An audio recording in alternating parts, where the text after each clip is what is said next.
जय श्री कृष्ण।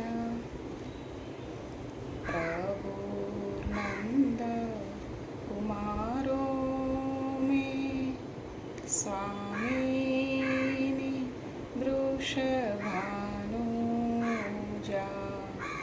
कृतार्थो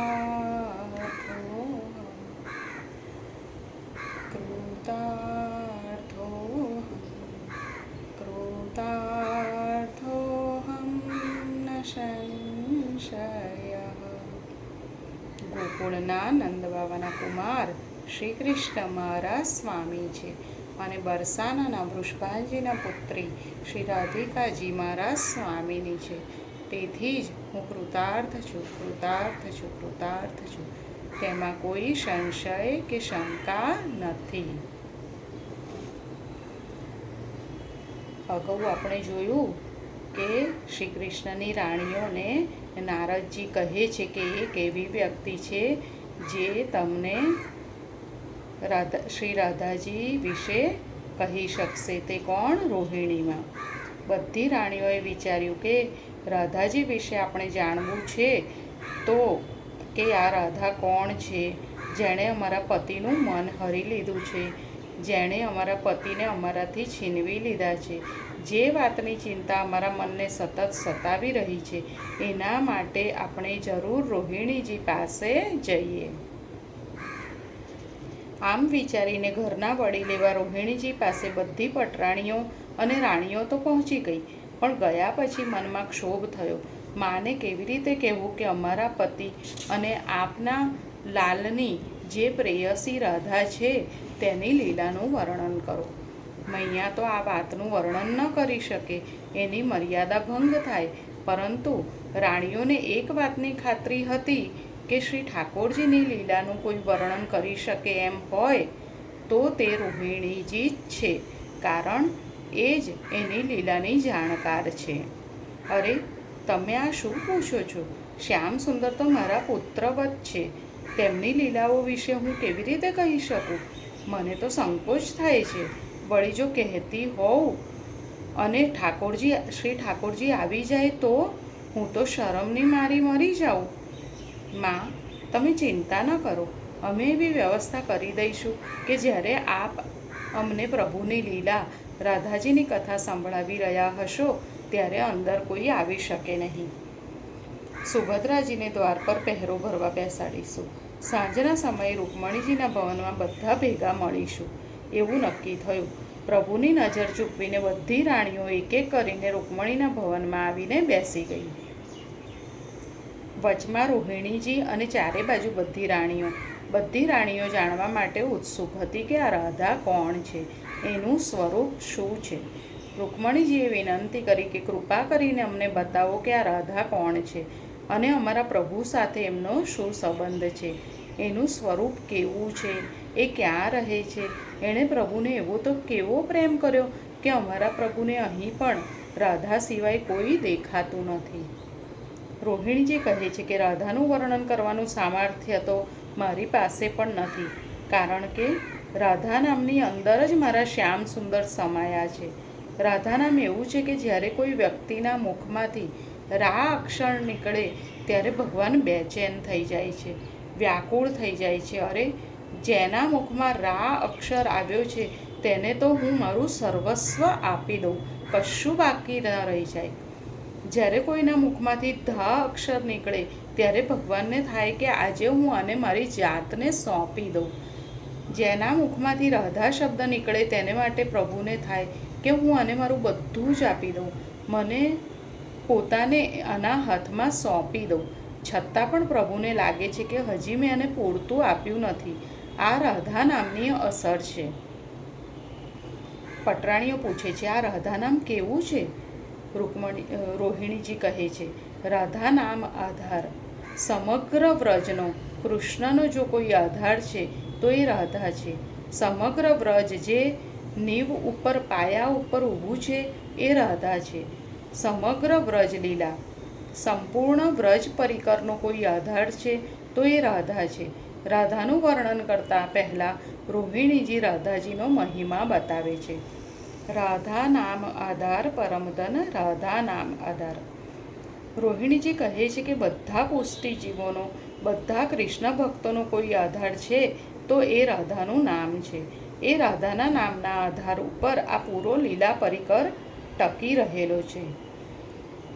રાણી, તમે જાણો છો, ભગવાન જ્યારે વ્રજમાં હતા ત્યારે મુરલી બજાવતા હતા. હા, અમે સાંભળ્યું છે. પ્રભુ મુરલી સુંદર બજાવતા હતા. તે વખતે ભગવાન મુરલીમાં જે નામ પોકારતા હતા તે નામ રાધા હતું. ભગવાન મુરલીની ટેરમાં રાધા રાધા રાધા પોકારતા હતા. પ્રભુની મુરલીની ટેર રાધા હતી. રાધા નામ આધાર, પરમધન રાધા નામ આધાર. બીજા જીવોનો આધાર કોઈ હોય તો એ રાધાનું નામ લે છે. આ નામ ભગવાનને પણ એવું વિચલિત કરી દે છે કે રાધાનું નામ લેનારને ભગવાન પણ આધીન થઈ જાય છે. પટરાણીઓ, તમે રાધાને શું જાણો? તમે રાધાને શું જાણો? એકવાર વૃંદાવનમાં રાસલીલા થઈ હતી. એક સ્વરૂપ શ્રી કૃષ્ણનું અને એક સ્વરૂપ રાધાનું બન્યું હતું.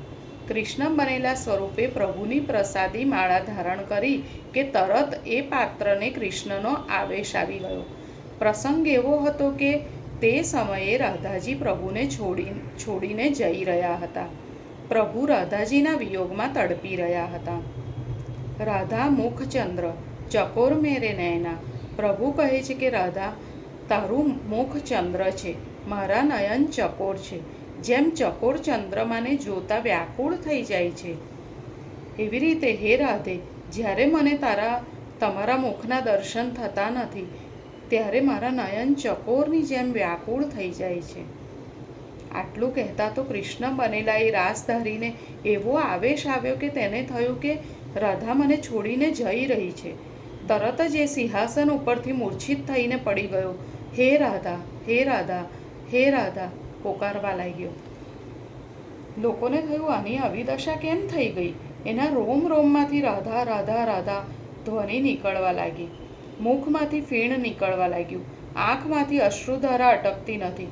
હે રાધા, મને છોડીને ન જાઓ. બધાને ચિંતા થઈ અને પ્રભુનો આવેશ આવી ગયો છે. એને રાધાજીનો પ્રબળ વિયોગ સતાવી રહ્યો છે. એના પ્રાણ ન ચાલ્યા જાય. હવે શું કરવું? કોઈએ કહ્યું, અહીં બેઠેલા બધા રાધે રાધે રાધે નામની ધૂન મચાવે. રાસલીલા જોવા બેઠેલા સૌ કોઈએ તરત જ 3 કલાક સુધી ધૂન મચાવી. ત્યારે પ્રભુના સ્વરૂપ બનેલ વ્યક્તિને હોશ આવ્યો. રાધાજીને બોલાવી કૃષ્ણની સાથે પધરાવી આરતી કરી. વિચાર કરો, પ્રભુનું સ્વરૂપ ધારણ કરેલ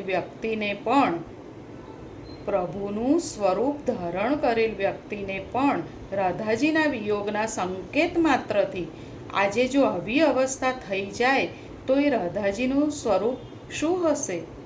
જે નામ લેતા, જે નામનું ગુણગાન કરતા આપણા શ્યામ સુંદર વિવશ થઈ જાય. એક બાળક જેમ રમકડા માટે જોર જોરથી રડે તેમ 125 વર્ષની વયે આપણા દ્વારિકાધીશ એ રાધાના માટે રડે. એ રાધાજી કેવા હશે એ વિચાર કરો. માટે જ કહ્યું છે, પરમધન રાધા નામ આધાર, વેદ મંત્ર અરુ જંત્ર તંત્ર મેં યહી કિયો નિર્ધાર. રોહિણીજી કહે છે, આ વાત ફક્ત હું નથી કહી રહી કે રાધા નામ સૌનો આધાર છે, પરંતુ વેદ મંત્ર, જંત્ર, તંત્ર બધાએ નિશ્ચિત રીતે કહ્યું છે કે સર્વજીવોનો આધાર, કૃષ્ણ ભક્તોનો આધાર જો કોઈ છે તો એ રાધા છે. શ્રી શુક પ્રગટ કિયો નહીં તાતે, જાન સાર કો સાર પરમધન રાધા નામ આધાર. આ રાધા નામ એવું અગાધ છે, સૌનો આધાર એ નામ છે. બધા શાસ્ત્રોએ પણ એ વાત કહી છે. તો પ્રશ્ન એ થાય કે શ્રી સુખદેવજીએ ભાગવતજીમાં એ પ્રગટ કેમ નથી કર્યું? કારણ કે તેઓ જાણે છે કે બધાનો સાર કોઈ છે તો એ રાધા છે. કળિયુગના જીવો જો એ સારને પામી લે તો ક્યાં કે વિચલિત ન થઈ જાય, એટલા માટે રસને ગોપ્ય રાખ્યો. એ રસ કોઈ સાધનથી ન મળે, માત્ર કૃપાથી મળે. એ રસ કોઈ સાધનથી ના મળે, માત્ર કૃપાથી મળે. તેથી ભાગવતમાં તેમણે રાધા નામ અપ્રગટ રાખ્યું, સંતાડીને રાખ્યું, માત્ર ગુપ્ત રૂપથી પ્રગટ કર્યું. કહે છે કે શુકદેવજી મહારાજના પણ કોઈ ગુરુ છે તો એ રાધા છે. આ શુકદેવજી રાધાજીના શુક છે. નિકુંજ લીલામાં રાધાજી આ શુકને પોતાની પાસે રાખતા. શ્રી ઠાકોરજી સાથે વિલાસ કરીને પધારે ત્યારે એકે એક વાત આ શુકને બતાવતા. સુવા પઢાવત સારંગ નયની. આ સુવા કોણ છે? શુકદેવજી છે. આ સુવા કોણ છે? શુકદેવજી. લીલાની એક એક બાબત રાધાજી આ શુકને કહે છે. શુક આખો દિવસ બોલતો રહે છે, શ્રી રાધે, શ્રી રાધે, શ્રી રાધે. એક દિવસ રાધાજીએ કહ્યું, શુક, તું રાધા રાધા નહીં, કૃષ્ણ કૃષ્ણ બોલ. શુકે રાધે કૃષ્ણ રટવા માંડ્યું. પણ જ્યાં શુક રાધે શબ્દ બોલે ત્યાં તેની એવી અવસ્થા થઈ જાય કે એને 6 મહિનાની સમાધિ લાગી જાય. રાધાજીના સ્વરૂપમાં એવી પ્રીતિ થઈ ગઈ કે શુકદેવજી રાધા નામ લે અને 6 મહિના સુધી સમાધિમાં સરી પડે. જો આવી સમાધિ લાગી જાય તો પરીક્ષિતની પાસે તો માત્ર 7 દિવસ હતા. 7 દિવસમાં જ શ્રી ભાગવતની કથા સંભળાવવાની હતી. જો સમાધિ લાગી જાય તો પરીક્ષિતને કથા સંભળાવી તેનો ઉદ્ધાર કેવી રીતે થાય? કોણ કરે? તેથી જ શુકદેવજીએ પ્રયત્ન કરીને રાધાજીનું નામ અપ્રગટ રાખ્યું. નામ લીધું પણ સંકેતથી લીધું. શુકદેવજી મહારાજ જાણતા હતા કે બધા જીવોનો આધાર કોઈ છે, સર્વશાસ્ત્રોનો સાર કોઈ છે તો એ રાધા નામ છે. રાધાથી વધારે બીજો કોઈ આધાર નથી. એકલું કૃષ્ણ નામ લો તો કોઈ આનંદ ન આવે, પણ કૃષ્ણ કૃપા ક્યારે કરે? જીવને રાહ ક્યારે બતાવે? જ્યારે તમે રાધા સહિત કૃષ્ણને યાદ કરો. રાધે કૃષ્ણ, રાધે કૃષ્ણ. એમ જેમ બોલતા જશો તેમ તેમ રાધે કૃષ્ણ એવું સંભળાશે. રાધે કૃષ્ણ એવું સંભળાશે. જો તમે ઈચ્છતા હોવ કે કૃષ્ણ રાહ બતાવે તો એ રાહ ક્યારે બતાવશે? જ્યારે કૃષ્ણ સાથે રાધાજીનું નામ જોડાશે. રાધે કૃષ્ણ, રાધે કૃષ્ણ. રાધે બિના આધે કૃષ્ણ. આમ રાધા વિના કૃષ્ણ આધે, પરંતુ રાધા કૃષ્ણ બોલો તો રાહ દે કૃષ્ણ. રાહ દે કૃષ્ણ. આમ રાહ બતાવનાર કોઈ છે તો એ રાધાજી છે. શ્રી રાધાજી, શ્રી સ્વામિનીજી કૃપા કરે તો પ્રભુ કૃપા કરે. ભક્તો કહે છે કે રાધાજી આ સમગ્ર લીલા વૃક્ષનું મૂળ છે. જેમ વૃક્ષનું મૂળ હોય ત્યારબાદ થડ, શાખાઓ, ફૂલ, ફળ હોય, તેમ સમગ્ર લીલા વૃક્ષનું ફળ શ્રી કૃષ્ણ છે, તો મૂળ શ્રી રાધા છે. હવે પ્રશ્ન એ છે કે જ્યારે કોઈ વૃક્ષ ઉગે ત્યારે પહેલાં મૂળ આવે કે ફળ આવે?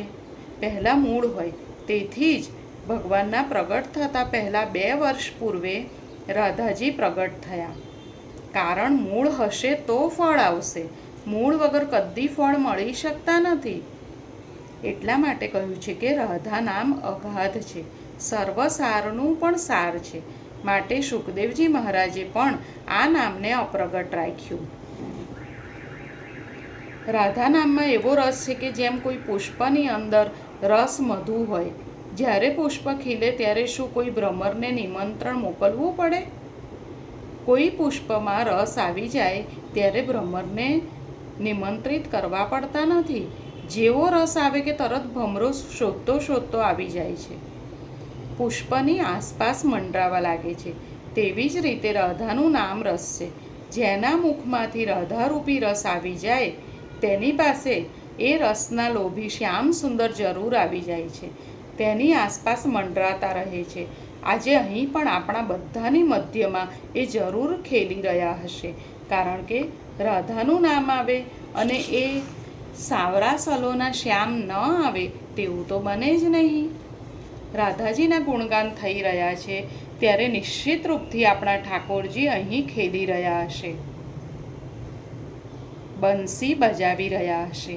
એક એક વૈષ્ણવના મુખારવિંદમાં જોઈ રહ્યા હશે કે કોના કોના મુખમાં મારી રાધાનું નામ આવે છે. નામ આવતા કેવો ભાવ પ્રગટ થાય છે એ પ્રભુ સ્વયં જોવા ઈચ્છે છે. કોટિન રૂપ ધરે નંદ નંદન, તોઉ ન પાયો પાર, વ્યાસદાસ અવ પ્રગટ બખાનત, ડાર ભાર મેં ભાર, પરમધન રાધા નામ આધાર. શ્રી ઠાકોરજીએ અનેક રૂપ ધારણ કર્યા, અનેક અવતાર લીધા, 24 અવતાર લીધા, પણ રાધાજીએ કોઈ અવતાર લીધો હોય તેવું સાંભળ્યું નથી. ભગવાને આટલા બધા અવતાર એટલા માટે લીધા કે કોઈ અવતારમાં હું રાધાજીનો પાર પામી શકીશ, તેમના સ્વરૂપને જાણી શકીશ. રાધાજીના સ્વરૂપને જાણવા માટે કોઈવાર રામ બનીને આવ્યા, કોઈવાર વામન બનીને આવ્યા, ઘનશ્યામ નરસિંહ બનીને આવ્યા, 24 અવતાર લીધા, પણ આજ સુધી નંદનંદન રાધાજીનો પાર પામી શક્યા નથી. તો આપણે તો ક્યાંથી તેમના સ્વરૂપને સમજી શકીએ? તેથી કહે છે, કોટી કોટી રૂપ ધારણ કર્યા. ભગવાને પણ રાધાજીના સ્વરૂપનો પાર ન પામી શક્યા, ન ઓળખી શક્યા. રાધાજીનું આવું સ્વરૂપ છે. રાધાજીનું સ્વરૂપ કેવું છે? ભગવાનને કોટી કોટી રૂપ ધારણ કર્યા તો પણ આપ રાધાજીના સ્વરૂપને જાણી શક્યા નથી, એમના સ્વરૂપને ઓળખી શક્યા નથી. રાધાજી કેવા છે, રાધાનું નામ શું છે? सबन का आधार ही राधा का नाम है. એક સમયે ભગવાન પહોળ્યા હતા. તે સમયે તેમને રાધાજીનો એવો વિરહ થયો કે રાધાજીનું ચિંતન કરતાં કરતાં ભગવાન સ્વયં રાધા બની ગયા. રાધાજીનું ચિંતન કરતાં કરતાં ભગવાન સ્વયં રાધા બની ગયા. લાંબા લાંબા કેશ થઈ ગયા, રાધાજી જેવા નેત્રો થઈ ગયા. જેમ કીટ ભ્રમર ન્યાયમાં કીડો ભ્રમરનું ચિંતન કરતાં કરતાં ભ્રમર થઈ જાય છે, તે રીતે રાધાજીનું ચિંતન કરતાં કરતાં અને રાધાજીનું નામ લેતા લેતા સ્વયં દ્વારકાધીશ પ્રભુ રાધારૂપ થઈ ગયા, સ્ત્રી રૂપ થઈ ગયા. જ્યારે આપ રાધા સ્વરૂપ થઈ ગયા ત્યારે તેમના મુખમાંથી રાધાજીના 16 નામ પ્રગટ થયા. જ્યારે પ્રભુ રાધા સ્વરૂપ થઈ ગયા ત્યારે એમના મુખમાંથી રાધાજીના 16 નામ પ્રગટ થયા. ભગવાને એ સમયે 16 નામોનું શ્રવણ જેને કરાવ્યું એને આજ્ઞા કરી કે આ એ નામ છે કે રાધાજીનું ચિંતન કરતાં કરતાં મારા હૃદયમાં એમના માટે ખૂબ તાપ વધ્યો. હૃદયમાં વિરહની ખૂબ પીડા થઈ. હૃદયમાં રાધા પ્રેમનો એવો જાણે સમુદ્ર ઉપડ્યો કે હું ભૂલી ગયો કે હું કૃષ્ણ છું. મને પોતાને રાધા માની બેઠો અને મારા મુખમાંથી રાધાજીના આ 16 નામ પ્રગટ થયા.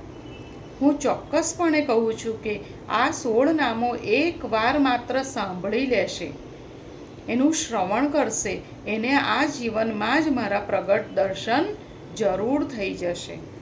પ્રભુએ શું કીધું?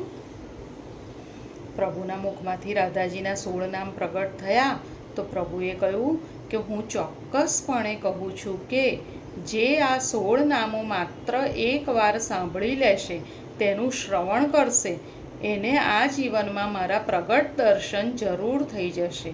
અને આ 16 નામ એવા છે કે મુખમાંથી આ 16 નામનું ઉચ્ચારણ થઈ જશે, એને આ જન્મમાં આ જ દેહથી, આ જ નેત્રોથી મારી લીલાના દર્શન એકવાર જરૂર થશે. આ 16 નામ જેના મુખમાંથી પ્રગટ થશે તેના ઘરમાં બિરાજતા ઠાકોરજી દોડતા દોડતા આવીને એની ગોદમાં જરૂર બિરાજશે. આ 16 નામ જેના મુખમાંથી પ્રગટ થશે તેના ઘરમાં બિરાજતા ઠાકોરજી દોડતા દોડતા આવીને તેની ગોદમાં જરૂર બિરાજશે. એને કહેશે કે તું મને તારા હાથેથી ભોજન કરાવ. આ સુખ એને ઠાકોરજી જરૂર આપશે, પોતાની લીલાનો પ્રગટ અનુભવ કરાવશે. શ્રી પ્રભુ બિરાજતા હતા તે સમયે એમની પાસે ઉદ્ધવજી હતા. કેટલાક દેવો પણ ગુપ્ત રીતે ત્યાં બિરાજમાન હતા. જ્યારે પ્રભુ રાધા સ્વરૂપ બની ગયા ત્યારે તેમના મુખમાંથી સૌથી પહેલાં રાધાજીનું મૂળ નામ નીકળ્યું, હે રાધા, હે રાધા, રાધા. આમ 3 વાર નામ લઈને આપે કહ્યું, સૌનો આધાર આ રાધા નામ છે. બીજું નામ પ્રગટ્યું, હે રાસેશ્વરી, રાસેશ્વરી, રાસેશ્વરી. ત્રીજું નામ પ્રભુના મુખમાંથી પ્રગટ્યું, હે રાસવાસિની. ત્રીજું નામ પ્રભુના મુખમાંથી પ્રગટ્યું, હે રાસવાસિની, રાસવાસિની, રાસવાસિની. રાધા, આપ રાસેશ્વરી છો, કારણ કે આપના વિના રાસ થઈ શકતો નથી. આપની કૃપા જ રાસ છે. આપની કૃપાથી જ જીવને રાસનું સુખ મળે છે. હે રાસવાસિની, આપ નિત્ય રાસમાં રહેવાવાળા છો. આપનો રાસમાં જ પ્રવેશ છે. આપની નિકુંજમાં હું નિત્ય રાસ કરું છું. ચોથું નામ કયું? હે રસિકેશ્વરી, હે રસિકેશ્વરી, હે રસિકેશ્વરી. પ્રભુ બોલતા જ રહ્યા. આંખમાંથી અશ્રુધારા વહી રહી. એ જાણી શકતા નથી કે હું કૃષ્ણ છું કે હું રાધા છું. કોઈ વાર એમને લાગે છે કે પોતે રાધા છે અને શ્યામ શ્યામ પોકારી ઉઠે છે. જ્યારે લાગે છે કે હું તો કૃષ્ણ છું, ત્યારે રાધાનું એક એક નામ પ્રગટાવી રહ્યા છે. આ સમયે એમને રાધાનો આવેશ આવ્યો છે અને પોકારી ઉઠ્યા, હે રસિકેશ્વરી. કારણ પ્રભુ જાણે છે કે આ દુનિયામાં કોઈ રસિક છે તો હું છું, અને મારી ઈશ્વરી જો કોઈ છે તો એ રાધા છે. પાંચમું નામ પ્રગટ્યું, હે કૃષ્ણ પ્રાણાધિકા, હે કૃષ્ણ પ્રાણાધિકા. રાધા એવી છે કે જે કૃષ્ણના માટે પોતાના પ્રાણથી પણ અધિક છે. છઠ્ઠું નામ કયું? હે કૃષ્ણ પ્રિયા, હે કૃષ્ણ પ્રિયા. સાતમું નામ કયું? હે કૃષ્ણ સ્વરૂપિણી. રાધાજી એ છે કે જે ઈચ્છે તો કૃષ્ણનું સ્વરૂપ ધારણ કરી શકે છે. આઠમું નામ કયું? હે કૃષ્ણવા માંગ સંભૃતા, હે કૃષ્ણવા માંગ સંભૃતા. આપ કૃષ્ણના વામ અંગમાંથી પ્રગટ થયા છો. નવમું નામ કયું? પરમાનંદ રૂપિણી, જે પરમાનંદનું સ્વરૂપ છે. ભગવાન કહે છે કે મારાથી મારી રાધા જરા પણ અલગ નથી. કોઈએ પૂછ્યું, પ્રભુ આપ રાધાજીને આટલો પ્રેમ કરો છો તો તમે વિવાહ રૂકમણી સાથે કેમ કર્યા? પ્રભુએ ઉત્તર આપ્યો, વિવાહને માટે બે વ્યક્તિની જરૂર હોય છે. મારા માટે તો મારી રાધા અને મારામાં કોઈ ભેદ નથી. હું જ રાધા છું અને રાધા જ કૃષ્ણ છે. માટે અહીં પ્રભુ રાધાજીનું નામ આપે છે, પરમાનંદ રૂપિણી. જે મારું જ સ્વરૂપ છે તે રાધા. દસમું નામ આપ્યું કૃષ્ણા, દસમું નામ આપ્યું કૃષ્ણા. જે મારી જેમ જ મોક્ષ આપવાવાળી છે એ રાધા કૃષ્ણા. 11મું નામ પ્રગટ્યું વૃંદા, જે વૃંદાવનમાં રહેવાવાળી છે, વૃંદાવનમાં ક્રીડા કરનારી છે. આગળ કહ્યું વૃંદાવની, હે વૃંદાવની, હે વૃંદાવની. જે વૃંદાવનમાં રહે છે અને વૃંદાવનમાં લીલા કરે છે. વૃંદાવનની લીલામાં રાધાજીની કૃપા વગર કદી પ્રવેશ મળતો નથી. જ્યારે એક ભક્તે કોઈ સંતની પાસે પ્રભુની લીલાનું વર્ણન કર્યું ત્યારે સંતે એને પૂછ્યું, તું પ્રભુની લીલાઓનું વર્ણન તો કરે છે, પણ તું કદી વૃંદાવન ગયો છે? ના. તો વૃંદાવન જઈને રાધાજીના ચરણોમાં કદી લોટ્યો છે? ના. તો પછી તું આ જે વર્ણન કરી રહ્યો છે એ તારો અનુભવ નથી, પણ કપોળ કલ્પના છે. જ્યાં સુધી ભક્ત વૃંદાવન જઈને શ્રી રાધાજીની ચરણ ધૂલીમાં લોટતો નથી, ત્યાં સુધી પ્રભુની લીલા એની સમજમાં આવતી નથી. કલ્પના કરી શકે છે પણ તેનો અનુભવ નથી કરી શકતો. તેથી જ આગળનું નામ કયું? શ્રી વૃંદાવન વિનોદિની, શ્રી વૃંદાવન વિનોદિની. 14મું નામ કયું? ચંદ્રાવતી. રાધાજીનું મુખ એવું છે કે જાણે ચંદ્ર પ્રગટ થયો હોય, ચંદ્રાવતી. 15મું નામ આપ્યું ચંદ્રકાંતા. ચંદ્રમાના સ્વરૂપ જેવી જેમની આભા છે તે ચંદ્રકાંતા. 16મું નામ પ્રગટ્યું શતચંદ્ર નિભાનના, શતચંદ્ર નિભાનના. પ્રિયજનો, આજે આપે આ 16 નામનું શ્રવણ કર્યું. આપ સૌના મુખમાંથી પણ આ નામોનું ઉચ્ચારણ થયું છે તો નિશ્ચિત થઈ જજો. એકવાર જરૂર આપને શ્રી પ્રભુની લીલાના દર્શન થશે. આ જ નયનોથી પ્રભુની લીલાના દર્શનનું સુખ મળશે. કારણ કે રાધાના નામનો ધ્વનિ, રાધાના નામનો પ્રભાવ, રાધાના નામનો આધાર, રાધાના નામનો વિશ્વાસ એવો છે કે આપ જાણતા નથી. એની ઉર્જા એવી છે કે નામ લેવા ઉપર કૃપા થઈ જાય છે. માટે કહ્યું છે, કોટિન રૂપ ધરે નંદનંદન તોઉન પાયો પાર. व्यास दास अब प्रगट बखानत, डार भार में भार, परम धन राधा नाम आधार। जाही पिया मुरली में टेरत, सुमिरत वारंवार, પરમ ધન રાધા નામ આધાર। આજે અહીંયા સુધી રાખીશું, ફરી જલ્દી મળીએ। સૌને જય શ્રી કૃષ્ણ, રાધે રાધે।